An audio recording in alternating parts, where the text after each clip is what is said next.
see her. She knocked her boyfriend yesterday. Today, she won't marry another man.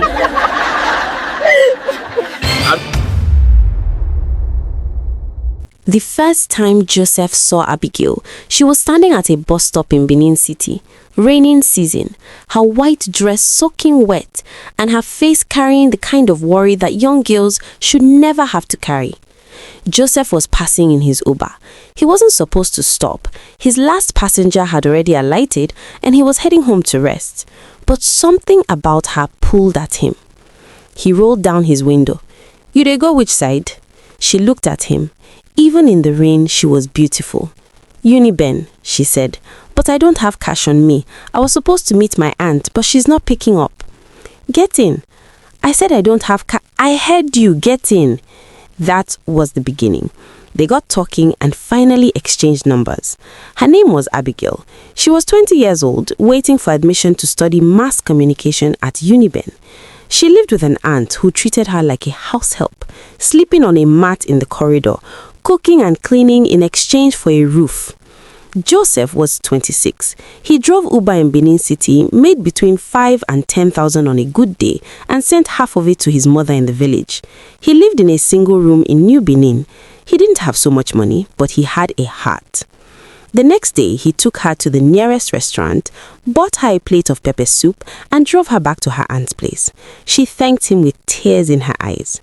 At first, it was just friendship. She would call him when her aunt threw her out of the house for small offenses. He would send her transport money to go and cool off somewhere. When she needed money for her jam preparations, he would borrow from his friends and send it. Slowly, friendship became something more. They started dating. Joseph's Uber business was struggling in Benin. Too many drivers, too little money. One of his friends who had moved to Port Harcourt called him with an offer, a better market, more passengers, more income. He didn't want to leave Abigail, but he also knew that if he stayed, he would continue struggling, and if he struggled, how would he take care of her when she finally gained admission? "Go," she told him. "We will manage. Distance is not a problem for true love." He went to Port Harcourt. Business was good, and within 3 months, his income doubled. He sent her money every week, for her birthday, for no reason at all. He called her every night, sometimes till 3 a.m., just listening to her talk about her dreams. His friends in PH laughed at him. "Joe, you dey mad. You follow dey do long distance relationship. You dey suffer for girl wey dey far. Konji no dey do you. And that your babe go dey collect prick for Dale. Why you no get side chick for here?" Joseph would shake his head. "That girl is my future wife. She will never cheat on me. I trust her with my life." Abigail had got admission.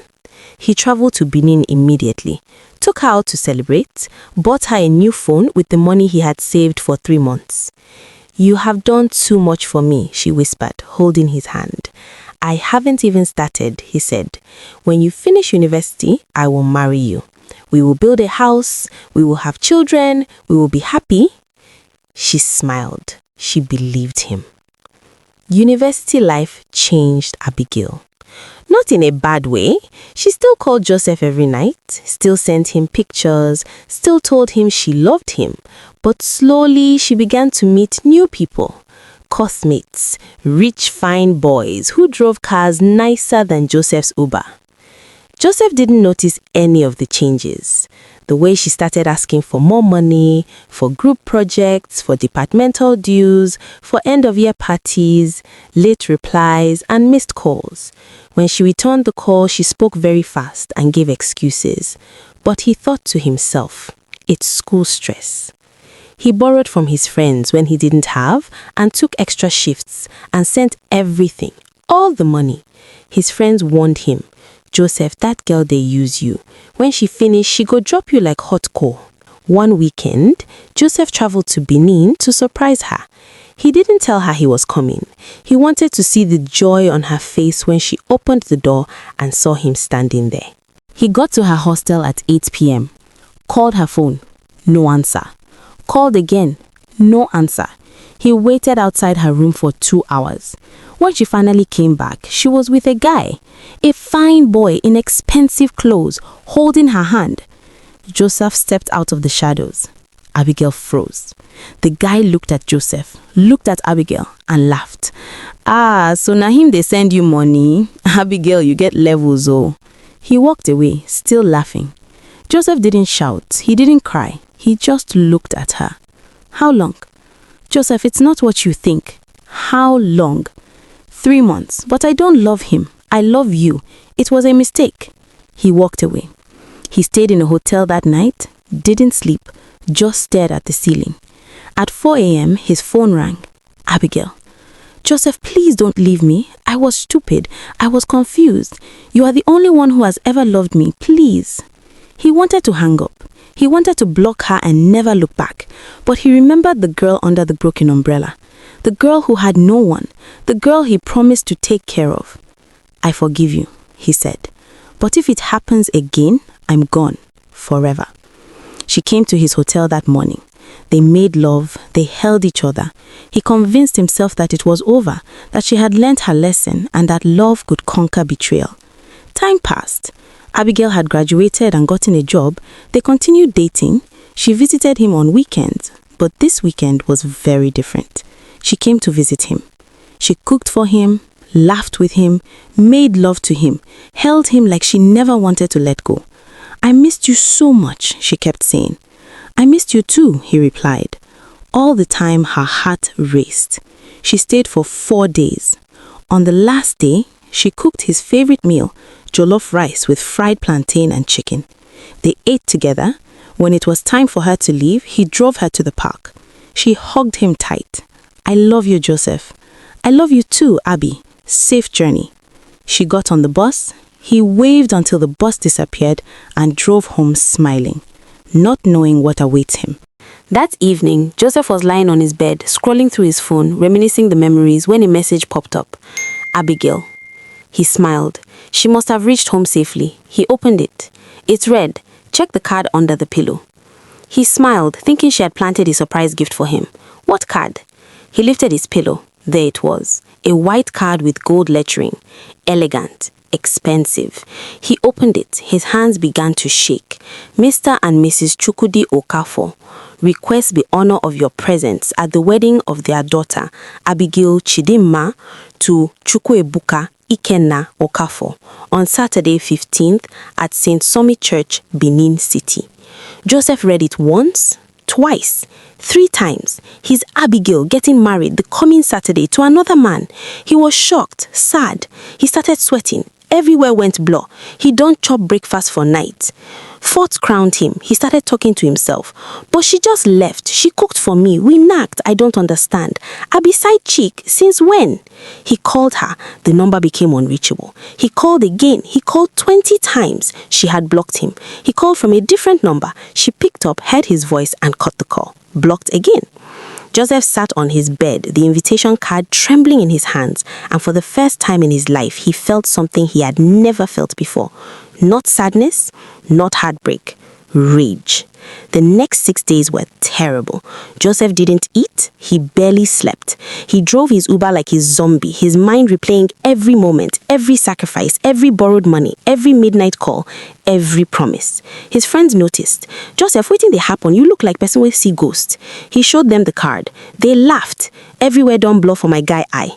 Then angry, then violent. "We must go to that wedding. We must scatter that place. That girl must pay." Joseph shook his head. "I will go alone because if I go with all of you, somebody might die. I just want her to see me. I want her to know that I know. I want her husband to know the truth."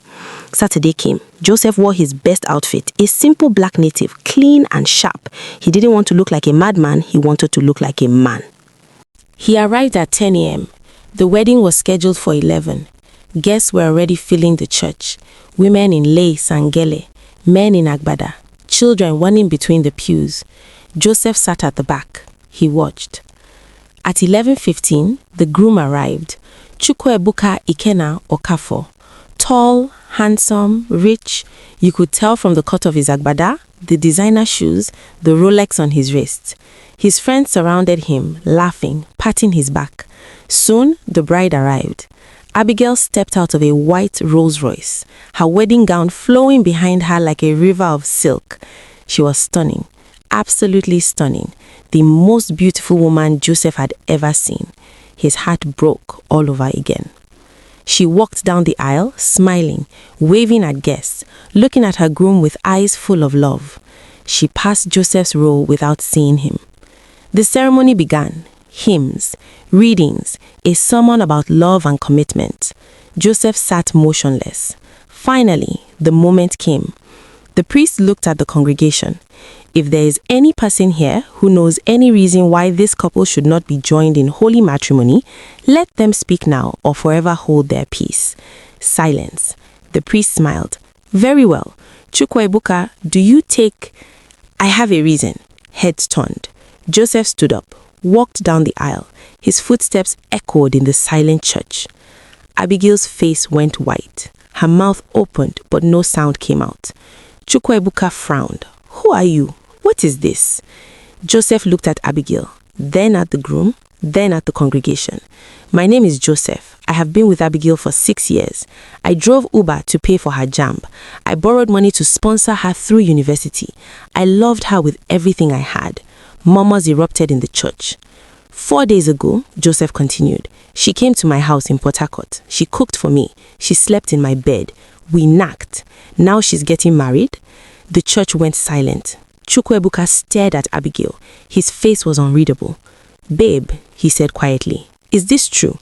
Abigail's lips trembled. Boo-boo, please let me explain. Is it true?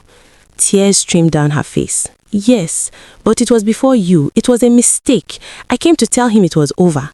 You slept with him 4 days before our wedding? Chukwuebuka's voice rose. 4 days before our wedding? I didn't know how to tell him. I was scared. You used me, Joseph interrupted. You used me for 6 years. You took my money, my love, my youth, and then you threw me away like trash. Chukwuebuka removed his wedding ring, dropped it on the floor. It clinked against the marble and rolled to a stop at Abigail's feet. The wedding is off. He walked out of the church. The church erupted. Guests shouted. Some took videos. Some laughed. Some shook their heads in pity. Abigail stood at the altar, alone in her wedding gown, tears carving rivers through her makeup. Her father rushed to her side. Abigail, what have you done? What have you done to this family? Her mother fainted.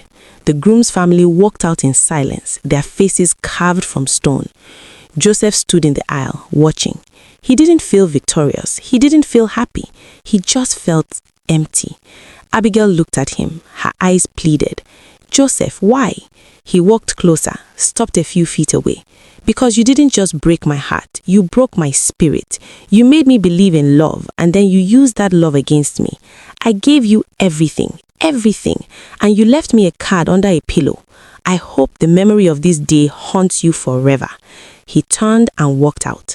Outside the church, guests who had not left yet stood in groups, whispering, pointing at Abigail as she stumbled out in her wedding gown. Some laughed openly. See that one? She collected boyfriend money for 6 years. Now she wanted to marry another man. Una see her face? Even her foundation cannot hide the shame. Her husband don't leave her on the altar. She will never recover from this. Abigail's knees gave way. She sank to the ground, her white gown spreading on the dusty church compound, tears falling into the red soil. Her bridesmaids tried to lift her. She couldn't stand. Joseph watched from a distance. For a moment, just a moment, he felt pity. This was the girl he loved. This was the girl he would have died for. Then he remembered the card under the pillow.